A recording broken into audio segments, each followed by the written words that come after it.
నేను ఒక దళిత బిడ్డగా కాంగ్రెస్ వ్యక్తిగా అడుగుతున్నా 10 సంవత్సరాల క్రితం మీ ఆస్తులు ఎంతో దయచేసి శ్వేతపత్రం రిలీజ్ చేయండి.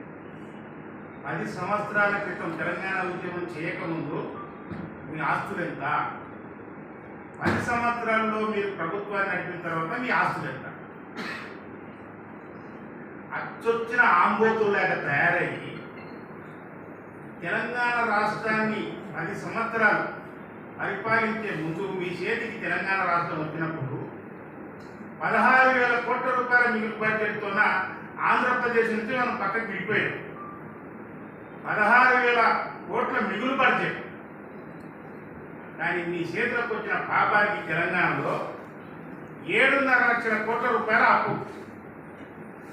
మిగులు డబ్బులతో రాష్ట్రాన్ని చేతికి వస్తే మీ చేతి నుంచి కాంగ్రెస్ చేతికి మీ తెలంగాణ వచ్చేవారు కదా, మళ్ళీ తెలంగాణ ప్రభుత్వం వచ్చేవారు కదా 7.5 లక్షల కోట్లు. అది లెక్కలతో సహా అసెంబ్లీలో ప్రభుత్వ అధికారాల ప్రకారం ప్రకటించడం జరిగింది. ఈ విషయాన్ని హరీష్ రావు మొన్న ఇన్ని రోజులు 10 సంవత్సరాలు ఎన్నడూ కూడా మాట్లాడలే. మొన్న హరీష్ రావు మాట్లాడుతూ 4.5 లక్షల కోట్ల రూపాయలు అయితే అప్పు చేసినామని అన్నాడు. అంటే అప్పు చేసిన 4.5 లక్షల కోట్లు ఆయన లెక్కల ప్రకారం, ఆయన ప్రభుత్వ లెక్కల ప్రకారం 7.5 లక్షల కోట్ల రూపాయలు అని చెప్పేసి స్పష్టంగా తేల్చారు. వీళ్ళు ఆంబోతులు లేక ఇద్దరు బిల్లారంగం లేక లంబు జంబుగాడు.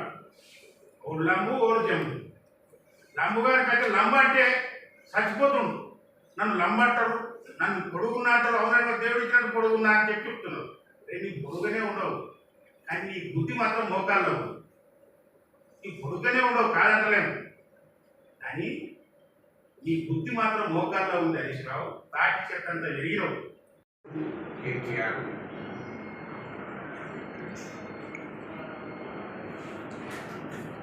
నీతులు చెప్తున్నాడు.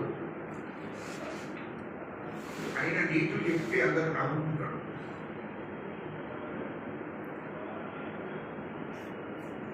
ఇప్పుడు 10 ఏళ్ళు తెలంగాణలో దొంగలు పడ్డట్టు 10 ఏళ్ళు దోసుకున్నారు.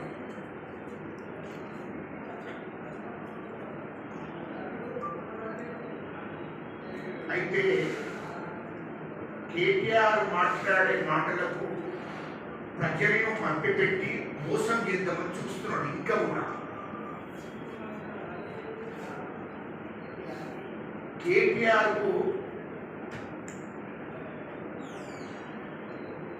ఒక తెలంగాణ ఉద్యమకారునిగా సవాల్ విసురుతున్నాము. ఒకవేళ బహిరంగ చర్చకైనా పర్వాలేదు, ఉద్యమాలు తెలంగాణ ఉద్యమం చేసిన నాయకునిగా నీవు అమెరికాలో ఉండి ఏం పని చేశావు, ఎంత జీతం వచ్చింది? మీ అక్క నౌకరు చేసేది అమెరికాలో, ఆమెకి ఎంత జీతం వచ్చింది? తర్వాత మీ అయ్య సంపాదించింది తెలంగాణ రాకముందు ఎన్ని ఆస్తులు ఉన్నాయి? అది పూర్తిగా మా దగ్గర ఉంది. దాని మీద వచ్చే నెల 15 తారీఖు నాడు చర్చలు పెట్టుకున్నాం. దాంట్లో అన్ని వర్గాల నాయకులను అక్కడికి పిలిచి చర్చ పెట్టుకున్నాం. రాష్ట్రంలో ఉన్నటువంటి తెలంగాణ ఉద్యమానికి సహకరించినటువంటి తెలంగాణ రాష్ట్ర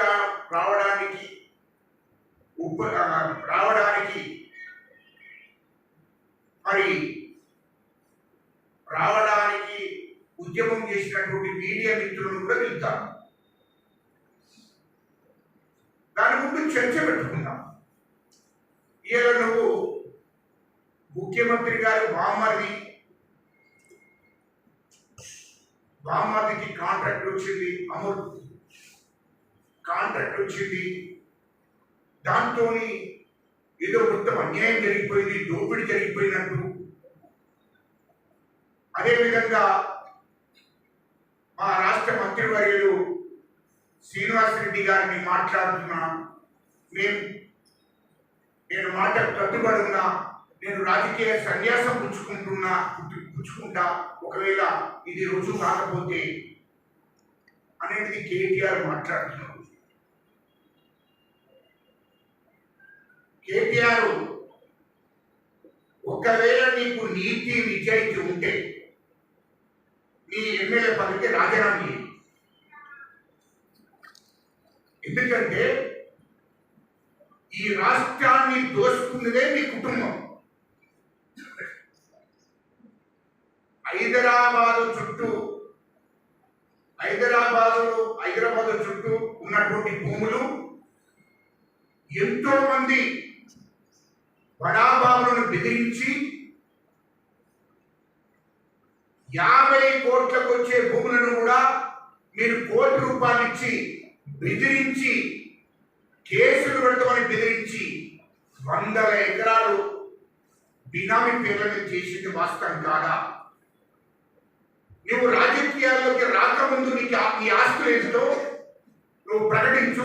రాజకీయాలకు వచ్చినాక తెలంగాణ రాష్ట్రం ఏర్పడ్డ తర్వాత నీ ఆస్తులు ఏంటో మొదలు ప్రకటించు. మీరు ఈ హైదరాబాద్ ఉన్నటువంటి భూములన్నీ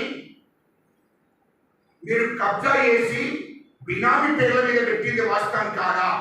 మొదటి విషయం చెప్పండి. ఇది రుజువులు ఇస్తా. నేను ఆరోపణలు చేయడం లేదు. ఇదే మీడియా ముందట తెలంగాణ ప్రజలకు పూర్తిగా సాక్ష్యాలతోని రూపిస్తాము. లేకుంటే మా మీద చట్టపరమైన చర్య తీసుకోవచ్చు. నాకు అభ్యంతరమే. ఒకవేళ మేము ఆరోపణ ఇంత చేసినట్లు అవుతే నా మీద కంప్లైంట్ చేయవచ్చు, అత్యంత చట్టపరమైన చర్య తీసుకోవచ్చు. దానికి మేము రండి. నీవు అమెరికా నుంచి ఇక్కడికి వచ్చిన తర్వాత నీ ఆస్తి ఎంత? తెలంగాణ రాష్ట్రం ఏర్పడ్డ తర్వాత టిఆర్ఎస్ ప్రభుత్వం ఏర్పడ్డ తర్వాత మీరు సంపాదించిన ఆస్తి ఎంతనో అది పూర్తిగా మా దగ్గర ఉంది. ఇయలో మొత్తం బినామీ పేర్ల మీద నీ బామ్మర్ది రోడ్డు మీద 2 వీలర్ మీద తిరుగుతుండే. కేటీఆర్ కు అమెరికా నుంచి వచ్చినప్పుడు నీ బామ్మర్ది ఇక్కడ 2 వీలర్ మీద బైక్ మీద తిరుగుతుండే. అటువంటి వాడు నీ బామ్మర్దికి 1000 కోట్ల ఆస్తి ఎక్కడి నుండి వచ్చిందో నువ్వు చెప్పాలి.